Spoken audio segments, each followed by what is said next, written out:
Training specificity. You can't be good at everything simultaneously.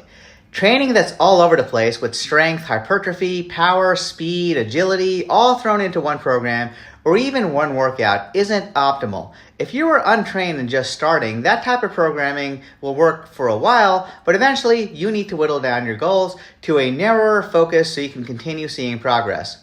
You do not have the recovery resources to continue getting better at everything simultaneously. So eventually, you'll have to make trade-offs to let a lagging area catch up. For example, if you're trying to improve your marathon time, you'll have to trade off some potential muscle and strength gains so you can work on endurance. Conversely, if you want your butt or your biceps to grow, you'll need to run less. That's why it's common for elite level athletes to have training cycles, with certain periods devoted to muscle growth and other cycles devoted to something else like speed. For most casual exercisers, they tend to have very generic goals like gain muscle, lose body fat, perhaps improve their cardio, for which a generalized program works pretty well. However, if you want more than just marginally better, you need more specific goals. If you're looking to have abs, you can forget about improving athletic performance or gaining muscle for a while, because you will have to go into a substantial calorie deficit, which won't allow you to do those things.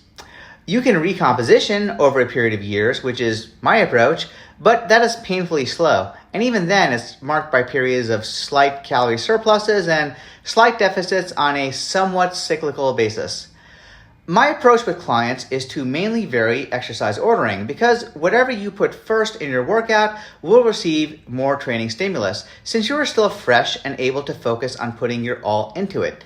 Later in the workout, when mental and physical fatigue sets in, you are more likely to be unfocused and your performance will degrade. This is why I tend to put exercises with a lower injury risk, like bicep curls, towards the end. However, in doing so, the biceps won't perceive as effective of a training stimulus. So if someone is dead set on bigger biceps, I put them right at the beginning, with the understanding that doing so will decrease performance on whatever upper body exercises follow. It is very possible that you may not be able to bench press quite as much and certainly not row as much after hammering away at your biceps for 10 minutes. That doesn't mean you have to leave those exercises out, but you can't expect to handle as much load and volume as you could have had you done them first. Now, most of my clients see me 3 days a week and aren't doing a whole lot between sessions, so we will repeat movements quite frequently to maintain movement proficiency, but the load and volume on any one particular exercise will vary depending on exercise ordering. We can't hit exercises as hard towards the tail end of the workout as at the beginning, but we may throw them in anyway to continue practicing the skill of doing that exercise with a lower load. Unless a client has specific goals in mind, I'll simply vary the exercise order session to session so that we are able to emphasize certain exercises over others at each training session. So I know that was long-winded, but I hope it helps. The point is that the simple exercise programming I use has a complex thought process behind it, and being able to spell it out in detail allows my clients to get a grasp on why we are doing what we are doing, since we don't always have time to break it down like this during our session time.